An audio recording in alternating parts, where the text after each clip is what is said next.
Bab 1766 Sistem Perencanaan Tertinggi. Lembah Hantu adalah tempat berbahaya di benua Feihai. Menurut legenda, puluhan ribu tahun yang lalu, terjadi perang besar antara dewa dan iblis, sehingga roh jahat yang tak terhitung jumlahnya tertinggal di sini. Setelah pembaptisan waktu, mereka berangsur-angsur menjadi roh jahat. Di antara mereka, lahirlah Raja Hantu. Dikatakan bahwa kultivasinya sebanding dengan Kaisar Langit, dan hampir semua yang masuk kehilangan nyawanya.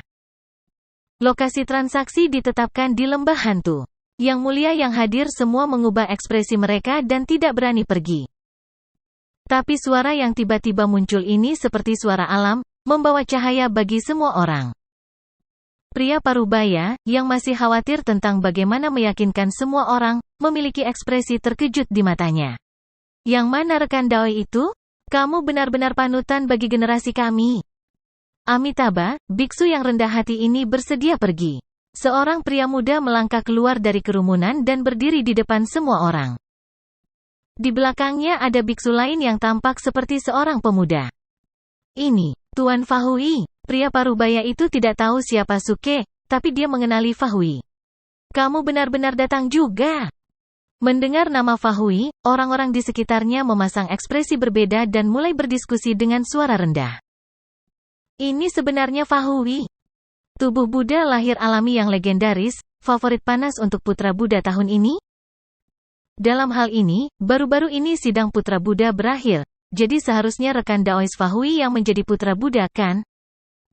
Suke mau tidak mau menoleh untuk melihat Fahui. Dia tidak menyangka bola lampu kecil ini menjadi begitu terkenal. Begitu banyak orang yang benar-benar mengenalnya. Murong Yunhai juga memandang Fahui dan berkata dengan ringan, Yang mulia surgawi tingkat menengah, hati Buddha yang sempurna, putra Buddha tahun ini sedikit menarik. Semua orang memuji Fahui. Hanya dia yang memiliki ekspresi pahit, dan setelah beberapa saat, dia berkata dengan susah payah, sebenarnya. Putra Buddha bukanlah biksu kecil. Guru Fahui, jangan rendah hati. Di alam Buddha ini, bahkan guru besar Anda Tong Ming pernah berkata bahwa hati Buddha yang sempurna adalah putra Buddha yang lahir alami. Bagaimana mungkin Anda bukan putra Buddha? Betul, menjadi putra Buddha, bukankah itu berarti mewarisi warisan Buddha kuno? Sepertinya akan ada satu ahli lagi di benua awan surgawi di masa depan. Semua orang hanya berpikir bahwa Fahui bersikap rendah hati dan memujinya satu demi satu. Fahui menderita dalam diam. Dia menjelaskan dengan suara rendah, tapi tidak ada yang percaya padanya. Setelah sekian lama, pria parubaya itu memperhatikan kehadiran Suke dan bertanya, apakah ini rekan Taois yang mengatakan dia bersedia pergi ke Lembah Hantu? Seperti yang diharapkan dari saudara muda rekan Daoi Fahui. Keberanian seperti itu benar-benar sebuah panutan bagi generasi saya. Suara samar Fahui terdengar. Rekan Taois, ini kakak senior Tang Tripitaka. Kakak senior, pria parubaya itu tertegun dan tertawa datar. Haha, maaf, aku buta.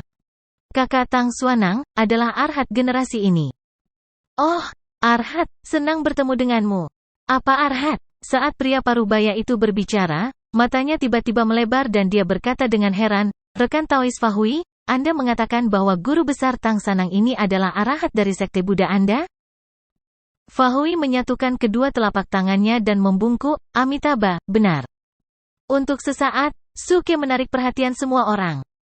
Meskipun Arhat dari sekte Buddha tidak sedunia lain seperti 12 murid gerbang surgawi dan akan muncul sesekali, dia juga seorang legenda. Dikatakan bahwa setiap Arhat generasi akan menyebarkan ajaran Buddha ke benua awan surgawi, dan hampir setiap Arhat pada akhirnya akan menjadi kaisar abadi setengah langkah. Dapat dikatakan bahwa Arhat adalah wakil dari Buddha sejati yang berjalan di dunia manusia. Jika seseorang melebih-lebihkan, Periyuru saat ini adalah Arhat dari benua awan surgawi. Dahulu, setiap Arhat adalah murid Buddha yang terkenal pada masa itu. Dharma mereka sangat mendalam dan mereka cukup bergengsi di benua awan surgawi. Dan Fahui sendiri memainkan peran ini. Dari mana datangnya Tang Sanang yang tidak dikenal di depannya ini? Pria parubaya itu jelas tidak bisa menerimanya. Setelah sekian lama, dia berkata, saya tidak tahu, Tuan Besar Tang Sanang, mengapa Anda mengambil inisiatif untuk meminta pergi ke Lembah Hantu? Dia memandang Suke dengan sedikit pertimbangan di matanya. Meskipun Tuan Besar Tang Sanang ini adalah seorang arhat, dia hanya memiliki kultivasi alam Raja Surgawi, dan kultivasi di tubuhnya jelas sedikit dangkal. Dibandingkan dengan Fahui, itu seperti langit dan bumi. Tidak hanya pria parubaya itu, para pembudidaya di sekitarnya juga memandang Suke dengan mata curiga. Amitabha, alasan mengapa biksu malang ini bersedia mengambil inisiatif adalah karena biksu malang ini memiliki kebencian yang tidak dapat didamaikan dengan gabungan dari anjing jahat itu. Ada sedikit kemarahan di mata Suke, dan urat di dahinya muncul. Saat itu, sebelum biksu malang ini melangkah ke jalur kultivasi, saya memiliki seorang istri. Kami sangat mencintai satu sama lain, dan dapat dikatakan sebagai pasangan surgawi. Pada akhirnya, hari itu, anjing jahat dan yang lainnya dua lewat dan benar-benar mendambakan kecantikan istri saya. Duan Jiude, orang yang tidak tahu malu dan kejam itu, mempermalukan istri saya dengan segala cara yang mungkin, dan anjing itu bahkan menjarah semua harta leluhur keluarga saya. Untungnya, saya melarikan diri ke hutan saat itu, jadi saya bisa mempertahankan hidup saya. Ketika semua orang mendengar ini, mereka tidak bisa tidak berseru kaget, dan mereka semua dengan marah menegur. Anjing jahat itu benar-benar melakukan hal seperti itu. Tak tahu malu sampai ekstrim. Terlalu tak tahu malu, cukup gila dan tak tertahankan oleh surga. Jangan khawatir Tuan Besar Tang, kami pasti akan membantumu menangkap anjing jahat itu. Kami akan mencabik-cabiknya untuk melampiaskan kebencian di hatimu. Suke menyeka air mata di sudut matanya, dan secercah kepuasan muncul di wajahnya. Terima kasih atas niat baik kalian semua, tapi itu cukup untuk menangkap Duan Jiude dan anjing itu. Sebenarnya, itu semua karena bantuan rekan Taoi Suke sehingga aku bisa melarikan diri hari itu. Dia benar-benar orang yang baik hati, dan itu sepenuhnya karena Duan Jiude dan paksaan anjing rendahan itu sehingga saya terpaksa melakukan kejahatan dengan mereka.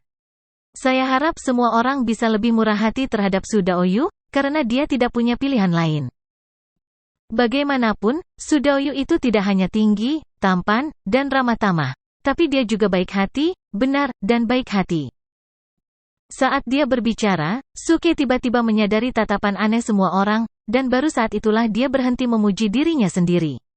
Dia menyatukan kedua telapak tangannya dan berkata, singkatnya, sejak biksu malang ini bergabung dengan sekte Buddhis dan melayani Buddha, saya telah lama memahami prinsip mata ganti mata. Oleh karena itu, saya berharap ketika semua orang melihat rekan Taoi Suke, Anda bisa bersikap lunak dan mengampuni nyawanya. Ini juga dapat dianggap sebagai biksu malang yang membalas kebaikannya. Emosi semua orang telah lama diaduk oleh narasi Suke, dan pada saat ini, mereka berulang kali setuju, menyatakan bahwa mereka pasti akan mengampuni nyawa Suke ketika mereka melihatnya. Jangan khawatir, rekan Taois Tang. Dengan kata-katamu, selama mereka mengembalikan uang yang mereka tipu, kita bisa membiarkan masa lalu berlalu, kata seseorang sambil tersenyum. Lagi pula, mereka masih harus menghadap Arhat. Suke tertegun sejenak, lalu dia menyatukan kedua telapak tangannya dan melantunkan nama Buddha. Amitabha, yang saya maksud adalah, ketika Anda melihat rekan Daoisuke, Anda dapat menyelamatkannya. Lalu Duan Jiude dan anjing itu. Suke menarik napas dalam-dalam dan berkata dengan tulus, tolong pukul mereka sampai mati untuk biksu malang ini. Bab 1767 Sistem Perencanaan Tertinggi. Segera, mereka membentuk tim yang dipimpin oleh Suke dan Murong Yunhai dan berangkat ke Lembah Hantu. Provinsi Feihai adalah area yang paling dekat dengan Gerbang Surgawi, dan Lembah Hantu terletak di perbatasan antara Provinsi Feihai dan Gerbang Surgawi. Mereka membutuhkan waktu sekitar setengah hari untuk mencapai lokasi Lembah Hantu.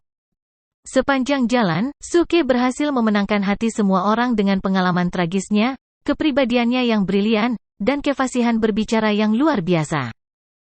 Pada saat yang sama, semua orang juga menemukan bahwa pengetahuan Suke sama sekali tidak seperti Raja Surgawi.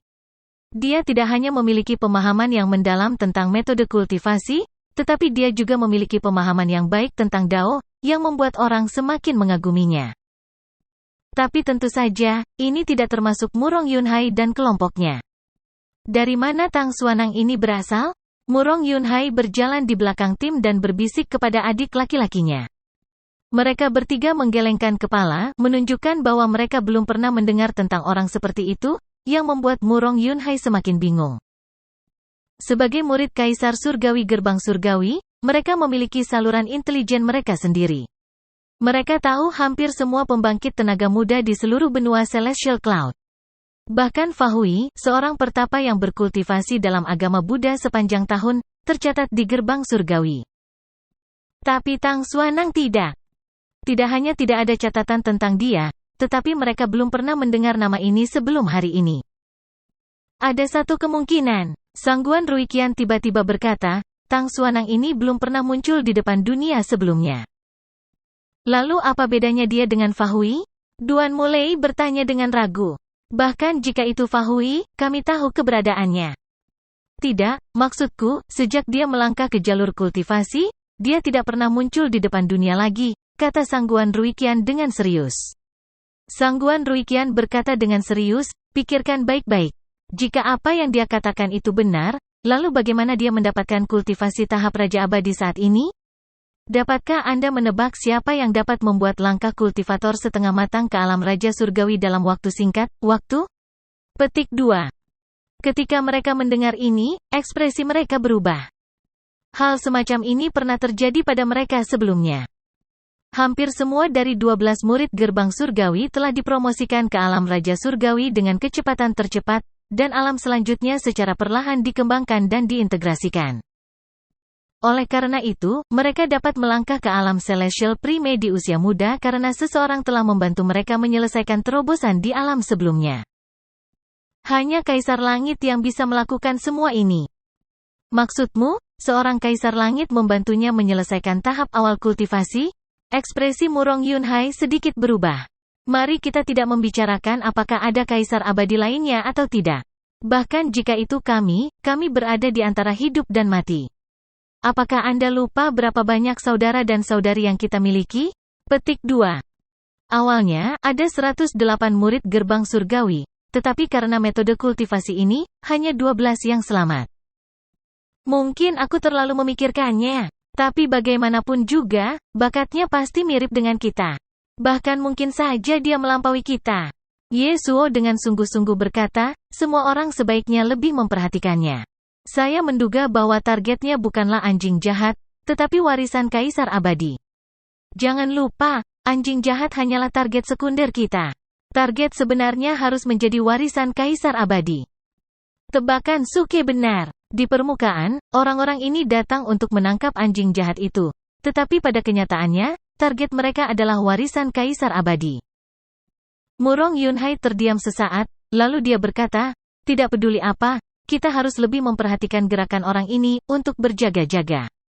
Apalagi kemunculan orang ini terlalu mendadak, dan ku dengar mereka bertiga sangat jahat. Mungkin dia salah satu dari mereka yang menyamar. Orang-orang ini mampu menjadi 12 murid. Terlepas dari temperamen atau kekuatan, mereka adalah eksistensi teratas di benua awan langit. Kata-kata Suke bisa menakuti yang lain, tapi itu masih belum cukup untuk meyakinkan mereka. Suke juga memahami ini, jadi dia sangat berhati-hati di sepanjang jalan, tidak berani menyerahkan dirinya. Sebelum dia memulihkan kultivasinya, dia jelas bukan tandingan orang-orang ini. Dalam sekejap mata, kelompok itu tiba di luar Nether Soul Valley. Kami sepakat untuk bertemu dalam 3 hari. Tunggu di sini selama 3 hari, dan itu akan menjadi kematian anjing jahat ini. Pria parubaya itu tersenyum kepada semua orang dan berkata, semuanya, Anda dapat menemukan tempat untuk berkultivasi sendiri. Kembalilah pada hari ketiga untuk mengepung mereka. Suke menggelengkan kepalanya. Mengapa orang-orang ini seperti sekelompok orang idiot? Mereka ingin menyergap orang lain, tetapi mereka datang 3 hari sebelumnya, dan sebenarnya tidak menyiapkan jebakan apapun, bahkan tidak mengatur lokasi penyergapan. Dengan otak seperti ini, mereka pantas ditipu oleh Budfest dan yang lainnya. Namun, semakin ceroboh orang-orang ini, semakin nyaman bagi Suke untuk melakukan urusannya sendiri. Hehe, dengan sekelompok ikan besar di sekitar, aku akan mengecewakan diriku sendiri jika aku tidak menipu mereka. Fahui berdiri di samping Suke dan entah kenapa merasa merinding. Kemudian dia mengatupkan kedua telapak tangannya dan berkata, Amitabha, rekan kultivator, kamu akan menyakiti orang. Hei, jangan bicara omong kosong. Aku hanya ingin mereka mengerti bahwa harta duniawi tidak penting, dan bahwa harta itu tidak dapat diambil dalam kematian. Saat ini, keduanya berada di lereng bukit. Suke membuat batasan di sekitar mereka, mengangkat tangannya, dan memanggil klon, yang berubah menjadi penampilannya. Ketika dia melakukan semua ini, dia tidak menyembunyikannya dari Fahui. Pertama, dia masih membutuhkan Fahui untuk melindunginya.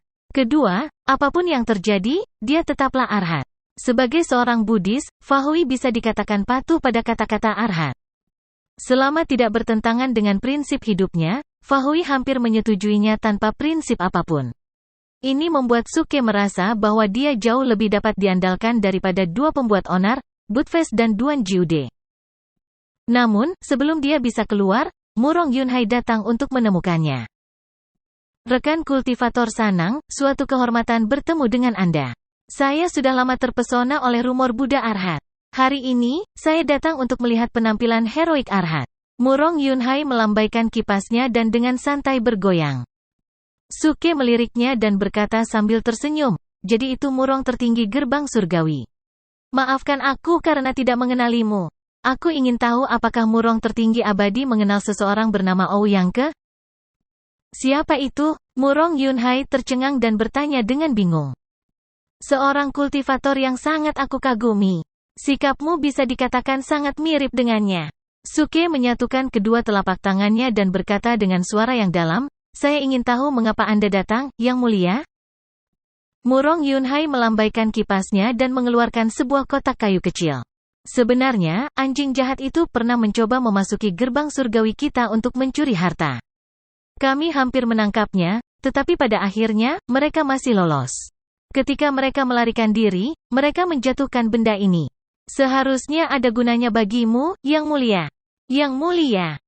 Suke menyeringai. Kedua orang ini benar-benar sibuk. Mereka berlari untuk menemukan alam misteri primordial dan masih punya waktu untuk mencuri barang-barang dari gerbang surgawi. Keduanya mendorong dan menarik selama 2 putaran seperti biasa. Suke menerima kotak kayu itu dengan tatapan malu. Setelah Murong Yunhai pergi, Fahui bertanya dengan rasa ingin tahu, mengapa dia tiba-tiba datang untuk memberimu sesuatu? Suke bermain dengan kotak kayu itu dan berkata dengan senyum tipis, orang ini menjebakku. Benda di dalamnya tidak mudah diambil. Akhir dari bab ini. Bab 1768 Sistem Perencanaan Tertinggi. Dalam Duoke, De, dan Dok, Duan Jiude dan Budfest cukup berhasil dalam formasi susunan karena mereka menipu orang sepanjang tahun. Meskipun tingkat kultivasi mereka bahkan tidak berada di tahap Raja Abadi, mereka sangat mahir dalam menggunakan formasi susunan. Suke bahkan curiga bahwa Immortal Supremus pun tidak pandai menggunakan formasi susunan seperti sebelumnya. Di bawah pengaruh apa yang dia lihat dan dengar, Suke juga memiliki tingkat pencapaian tertentu dalam formasi susunan. Saat kotak itu dikeluarkan, dia melihat ada formasi arai pemosisian kecil yang terukir di atasnya. Orang lain hanya akan mewaspadai hal-hal di dalam kotak, tetapi mereka pasti tidak akan peduli dengan kotak itu. Orang ini memiliki otak untuk dapat memikirkan metode ini. Suke menggelengkan kepalanya dan menyerahkan kotak itu kepada Fahui. Di permukaan, mengejar orang adalah sesuatu bagiku. Pada kenyataannya, dia ingin melihat bagaimana aku akan menangani benda ini. Jika aku tidak pernah mengeluarkan atau menghancurkannya secara langsung, maka orang ini pasti akan mencurigaiku. Alasannya sangat sederhana, karena Anda mengatakan bahwa Anda memiliki kebencian yang mendalam dengan Ke, De, dan Dok, maka Anda harus menggunakan barang yang saya berikan untuk melacak mereka, bukan? Jika Anda memasukkannya ke dalam cincin penyimpanan dan tidak pernah mengeluarkan atau menghancurkannya, maka apa yang Anda katakan sebelumnya akan berantakan dengan sendirinya. Fahui melihatnya sebentar, lalu mengembalikan kotak itu kepada Suke. Suke membuka kotak itu dan mengeluarkan benda di dalamnya. Itu adalah sesuatu yang tampak seperti batu. Ada lingkaran pola yang tidak diketahui di permukaannya. Sepintas, sepertinya bisa menyedot pikiran seseorang ke dalamnya. Ketika Fahui melihat benda itu, dia sedikit mengernyit. Ini adalah batu berpola awan. Apa itu batu pola awan? Suke bertanya. Batu pola awan adalah produk dari sekitar alam mistik primordial. Selain pola aneh di permukaannya, itu tidak banyak berguna. Suke mengangguk, tapi matanya sudah terbakar oleh gairah. Batu ini pasti sangat bermanfaat. Bantu aku mengawasinya. Aku akan mempelajari hal ini sekarang. Suke duduk bersila dan mencoba menggunakan pikirannya untuk menjelajahi batu pola awan ini. Budfest dan Duan Jiude berpegang teguh pada prinsip tidak pergi dengan tangan kosong. Mereka tidak akan pernah membawa batu berpola awan yang tidak berguna bersama mereka. Namun, ketika dia menyelidiki dengan perasaan spiritualnya, dia tidak menemukan apapun. Suke merenung sejenak dan menggunakan awan abadi, energi Buddha, dan energi iblis untuk menyelidiki. Dengan perbandingan ini, situasi segera muncul. Selain energi Buddha, batu berurat awan juga bereaksi terhadap esensi abadi dan ki iblis dalam berbagai tingkat. Namun, reaksi iblis ki jauh lebih lemah daripada immortal essence. Suke memandang Fahui di sampingnya dan bertanya, apakah kalian tahu bahwa Cloud Feinstone memiliki reaksi ketika dijiwai dengan energi surgawi? Fahui menganggukkan kepalanya dan berkata, ini adalah reaksi normal dari permata berurat awan. Dikatakan bahwa ini adalah fenomena alam yang disebabkan oleh kekuatan kaisar abadi dari tahun itu yang mengikisnya siang dan malam. Suke mengangguk. Meskipun dia tidak menunjukkannya di wajahnya, hatinya dalam kekacauan. Sialan. Menurut teori ini, bukankah itu berarti benda ini telah terkorosi oleh aura iblis? Bagaimana mungkin ada aura iblis dalam warisan kaisar abadi? Dia hampir yakin bahwa Budfest pasti telah menemukan cara untuk memasuki dimensi mistik primordial. Itu mungkin terkait dengan permata berurat awan ini. Suke dengan santai mengesampingkan kotak kayu itu. Dia tidak terburu-buru untuk menemukan Budfest dan yang lainnya. Bagaimanapun, dia akan melihat mereka dalam 3 hari. Pada saat itu, dia akan memiliki banyak kesempatan untuk merencanakan. Ngomong-ngomong, bola lampu kecil, apakah kamu tahu seperti apa alam kaisar abadi itu? Setelah melakukan semua ini, Suke bosan setengah mati. Tiba-tiba, dia menatap Fahui dengan rasa ingin tahu. Fahui sedang bermeditasi. Ketika dia mendengar ini, dia perlahan berkata, biksu kecil ini juga tidak tahu. Sebelum mencapai alam kaisar abadi, tidak ada cara untuk memahami kekuatan seperti apa alam kaisar abadi itu. Suke mengerutkan bibirnya dan tidak melanjutkan masalah itu. Dia hanya menutup matanya dan merenung. Sekarang kultivasinya telah pulih ke tahap peralihan dari alam Raja Abadi, selama dia terus mendapatkan harta, kultivasinya dapat terus meningkat. Setelah kultivasinya pulih sepenuhnya, tidak ada yang hadir yang cocok untuknya. Ketika kultivasinya pulih, dia akan pergi ke sekte perubahan besar untuk menjemput Lady Ya dan yang lainnya. Kemudian, dia akan menemukan Jiang Hongyan, Si Qingxuan, dan yang lainnya. Pada saat itu, dia akan membunuh jalannya ke gerbang surgawi dan menyelamatkan Rouer. Rouer, jangan khawatir. Aku bisa segera membawamu pulang. Memikirkan Rouer, hati Suke, yang selalu keras, mau tidak mau melunak. Meskipun dia memiliki begitu banyak orang kepercayaan wanita, Rouer masih menjadi tempat terlarang di hatinya. Dia adalah tanah murni yang bisa memberinya kedamaian. Dalam sekejap mata, 3 hari telah berlalu. Lusinan Immortal Supremus berkumpul di depan lembah hantu. Dengan Murong Yunhai sebagai pemimpin mereka menunggu kedatangan Budfest. Suke dan Fahui berdiri di sudut kerumunan. Mereka memejamkan mata dan beristirahat, tetapi pada kenyataannya, indera ilahi mereka terus-menerus memperhatikan gerakan di sekitar mereka. Menurut pemahamannya tentang Budfest, dia pasti tidak akan muncul begitu saja. Akan sangat berbelas kasih jika dia menipu orang-orang ini sampai orang tua mereka tidak bisa mengenalinya. Pria Parubaya memimpin Immortal Supremus dan menunggu di pintu masuk lembah hantu.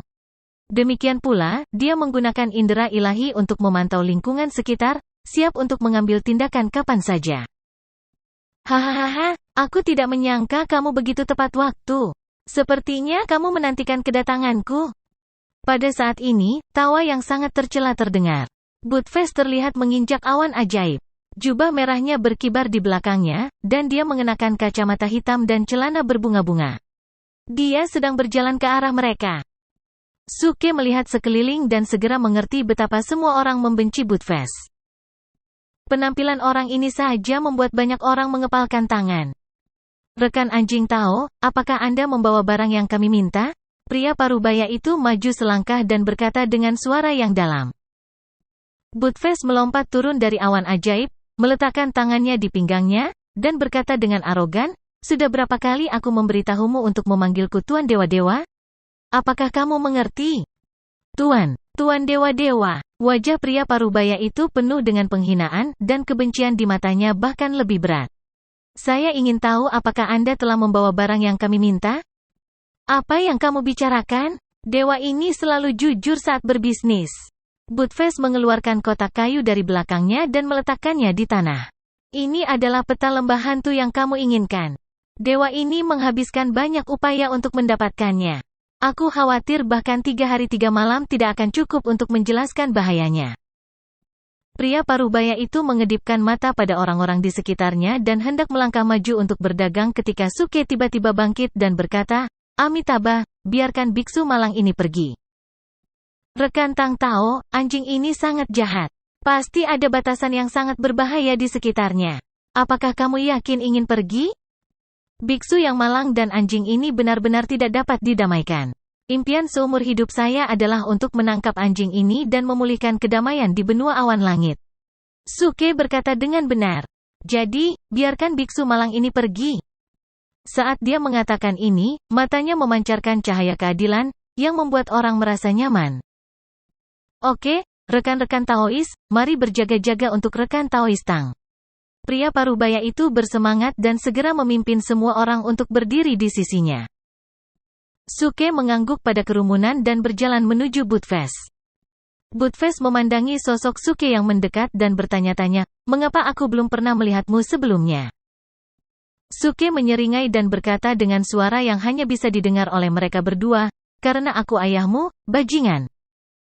Akhir dari bab ini. Bab 1769 Sistem Perencanaan Tertinggi. Buttface tercengang, dan matanya berbinar karena kegembiraan. F***CK. "Nak, ini kamu? Kamu belum mati." Saat dia berbicara, dia mengangkat tangannya dan membuat batasan untuk mencegah orang lain mendengarkan percakapan mereka. Wajah Suke menjadi gelap. "Kamu pikir aku sudah mati, bukan? Itu sebabnya kamu menggunakan namaku untuk menipu orang?" Buttface tersenyum menjilat. "Bagaimana mungkin? Kami hanya berpikir bahwa kamu beruntung. Seperti kata pepatah, momok bertahan selama 1000 tahun. Tidak, Guru Duan berkata bahwa jika kamu baik-baik saja, kamu pasti akan datang mencari kami ketika Anda mendengar apa yang telah kami lakukan." Duan Jiude, aku akan mengingatmu." Suke tertawa dingin dan menyerahkan batu roh di tangannya. "Ambil." Buttface tertegun. "Apa yang kamu lakukan? Apakah kamu memberiku hadiah? Kami sangat akrab satu sama lain, tidak perlu melakukan ini." Meskipun dia mengatakan itu, Buttface masih mengambil Spirit Stone dengan cepat. Dia sepertinya tidak melakukan gerakan apapun, tetapi batu roh menghilang dari tangannya. "Kamu sedang bermimpi. Itulah yang dibawa orang-orang itu untuk ditukar denganmu." Suke mengulurkan tangannya. "Beri aku peta harta karun. Bersiaplah untuk menculikku nanti, atau mereka pasti akan menangkapmu." Buttface berkata dengan bangga, "Sungguh lelucon. Bisakah orang-orang yang tidak berguna itu menghentikan dewa ini? Aku sudah mematahkan mantra pembatas yang mereka buat." Suke memikirkannya dan menemukan itu masuk akal. Hanya Buttface yang muncul di sini, yang berarti Duan Jiude masih bersembunyi di tempat lain. Dengan satu di dalam dan satu di luar, mantra pembatas macam apa yang bisa menghentikan mereka? "Baiklah, kita akan bertarung dengan santai nanti, dan kemudian aku akan terluka parah dan jatuh ke tanah." Suke menyerahkan giok komunikasi ke Buttface, yang baru saja dia tukarkan dari sistem. "Aku akan mengambil peta harta karun lembah hantu palsu untuk membodohi mereka. Kita akan pergi setelah menipu harta mereka." Orang-orang bodoh di depannya ini memiliki harta yang dapat membantunya menyeimbangkan energi iblisnya. Kali ini, giliran Buttface yang tertegun. "Peta palsu apa? Peta ini asli." "Sungguh. Tunggu, benarkah?" Suke tiba-tiba mengambil peta itu dan menyebarkannya. "Apakah kalian berdua gila? Kamu bahkan mengeluarkan barang bagus?" Buttface dengan cepat menjelaskan, "Tidak, peta harta karun ini nyata. tetapi dewa dan guru Duan ini tidak dapat menggunakan metode di dalam, jadi saya ingin memberikannya kepada para idiot itu. Ketika mereka masuk untuk menjelajah, guru Duan dan saya dapat bersembunyi di belakang mereka. Suke melihat Buttfast ke atas dan ke bawah dan bertanya dengan curiga, bukankah lembah hantu Nether dikenal sebagai tempat yang berbahaya? Kalian berdua sebenarnya punya nyali untuk mengikuti kita? Buttfast melihat ke arah lain dan berkata dengan hati nurani yang bersalah itu. Bukankah mereka mengintai jalan? Sebenarnya, di dalam tidak berbahaya. Jika kamu tidak berbicara, aku akan menangkapmu dan menyerahkanmu kepada orang-orang itu sekarang. Kami adalah saudara hidup dan mati? Mata Buttfast membelalak tak percaya. Hitungan mundur, 3, 2, 1. Pintu masuk ke dimensi misteri primordial ada di lembah hantu Nether, kata Buttfast cepat. Brengsek! Suke langsung mengerti apa yang telah terjadi. Buttfast dan Duan Jiude telah menemukan pintu masuk ke dimensi misteri primordial, tetapi karena bahaya di lembah hantu Nether, mereka memutuskan untuk menggunakan para penjelajah sebagai umpan meriam sementara mereka mengikuti di belakang dan menuai hasilnya. Aku bertanya-tanya mengapa kalian berdua berani pergi ke lembah hantu Nether. Suke meliriknya dan membuat rencana. Nanti, kalian berdua akan melakukan apa yang aku katakan. Senior abadi yang mengelilingi lembah hantu Nether mulai tidak sabar. 1/4 jam telah berlalu sejak Suke berdagang dengan Buttfast. Semua orang merasa itu aneh.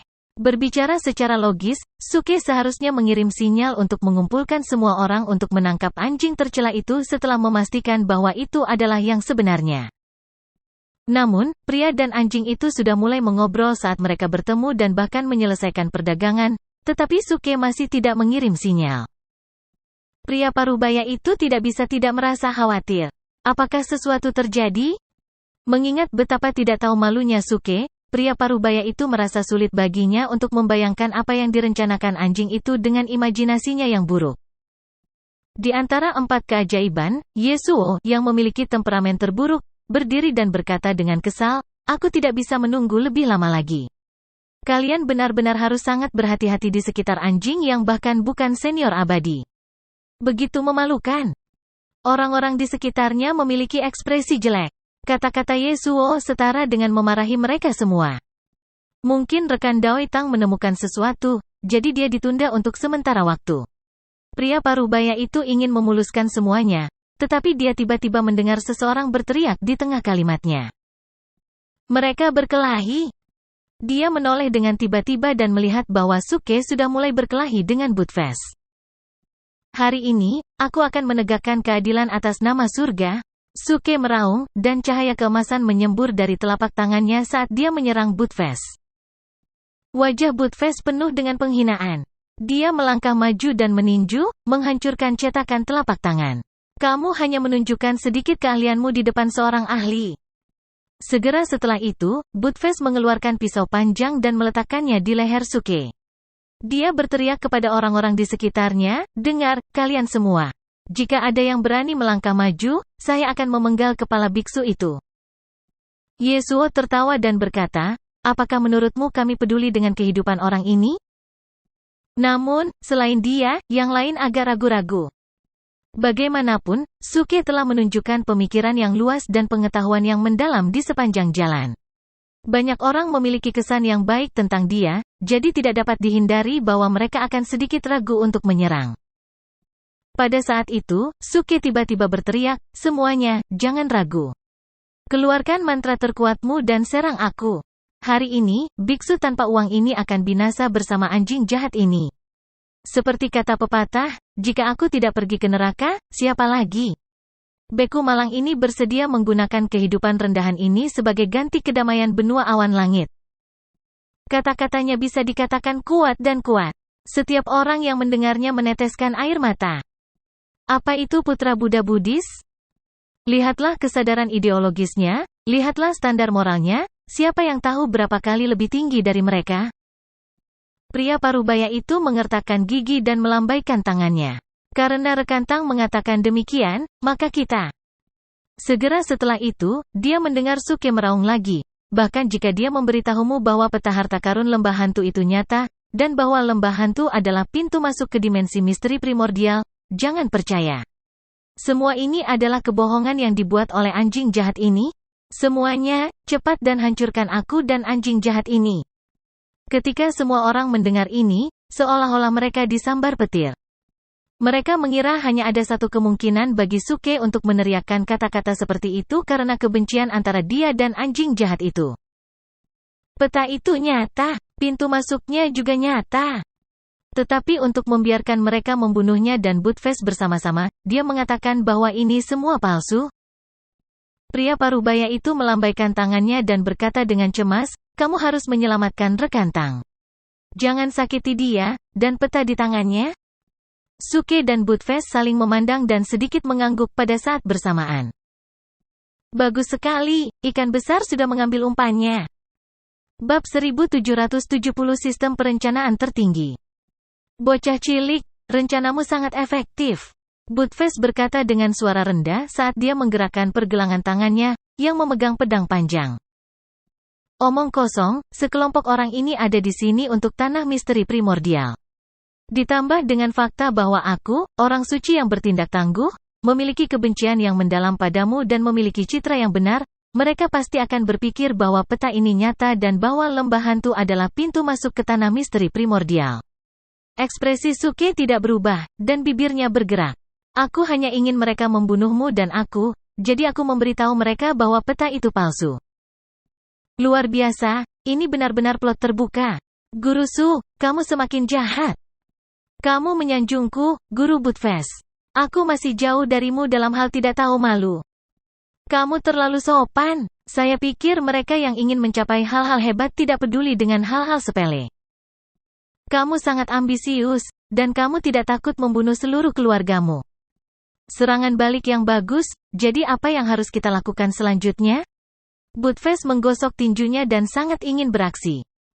Jari Suke, yang tergantung di sisinya, menunjuk ke kejauhan. Ingat orang-orang itu. Mereka semua dari gerbang surgawi.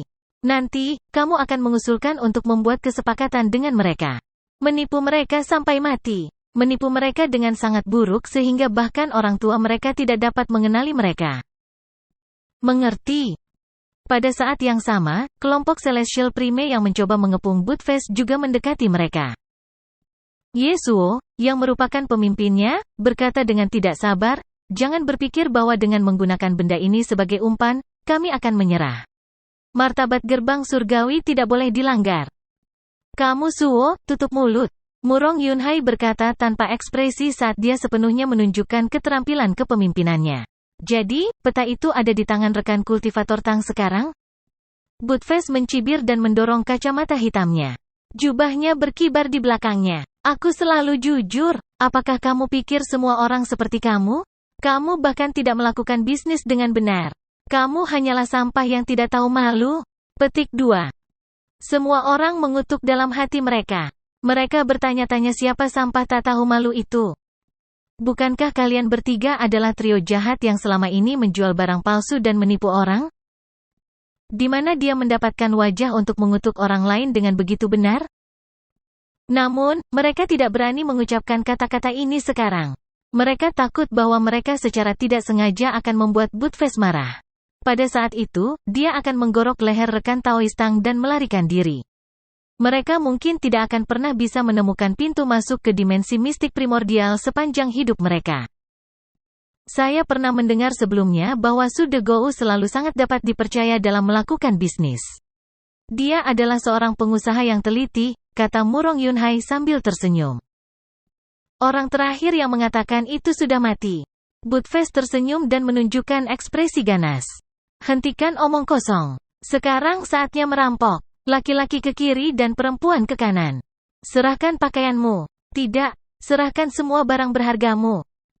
Tidak ada yang bergerak saat menghadapi ancaman Buttfast. Senyum Murong Yunhai menjadi dingin saat dia berkata, kami telah menyiapkan mantra pembatas di sini.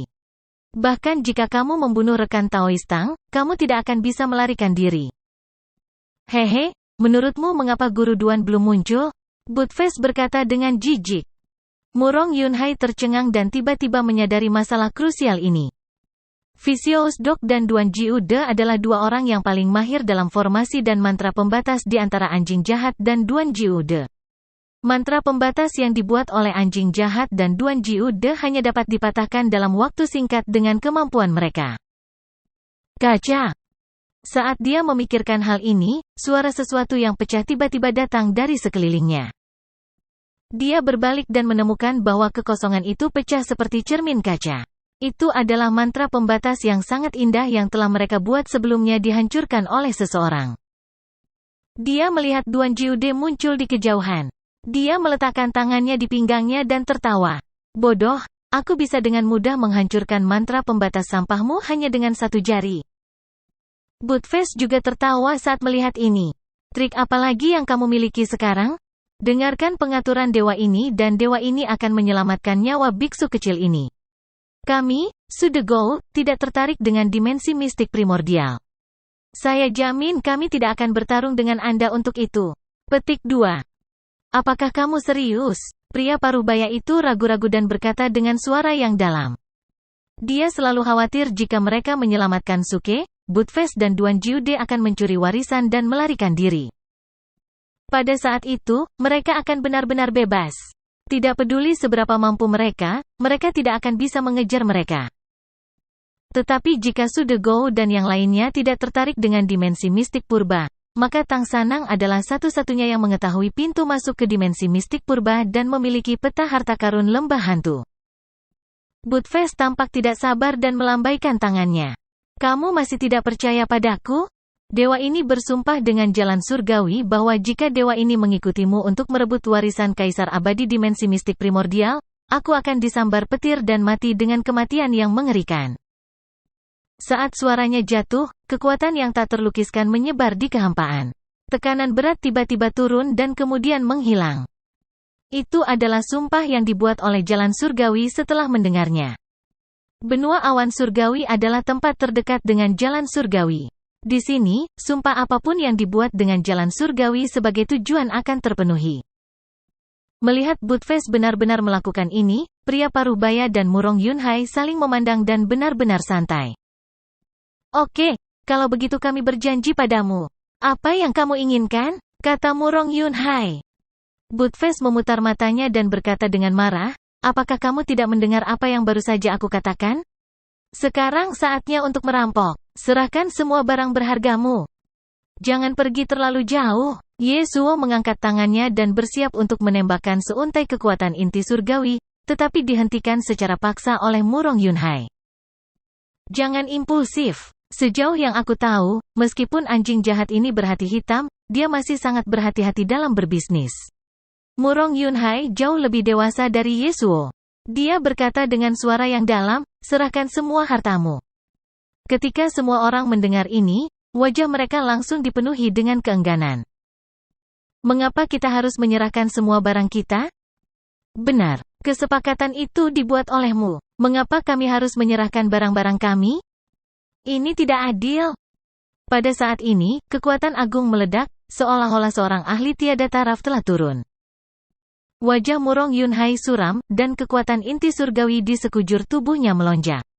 Semuanya, jika kalian bersedia membantu Elysium, maka kalian adalah teman Elysium. Elysium selalu memperlakukan teman-temannya dengan sangat baik. Implikasinya adalah jika mereka bukan teman, maka tidak ada yang tahu. Semua orang saling memandang dan merasakan niat membunuh Murong Yunhai. Pada akhirnya, mereka menundukkan kepala dan menyerahkan cincin penyimpanan mereka dengan sedih. Murong Yunhai hendak memberikan cincin penyimpanan ini ke Buttface ketika dia melihat Suke tiba-tiba meronta dengan keras. Tidak, ini semua adalah harta yang telah dikumpulkan dengan susah payah oleh rekan-rekan kultivator saya selama bertahun-tahun. Bagaimana Anda bisa memberikannya kepada anjing tak tahu malu ini hanya untuk menyelamatkan biksu malang ini? Suke melotot dan meraung dengan benar, biksu malang ini akan melakukan bunuh diri sekarang. Aku tidak akan pernah memberikan anjing jahat ini kesempatan untuk mengancam semua orang. Akhir dari bab ini.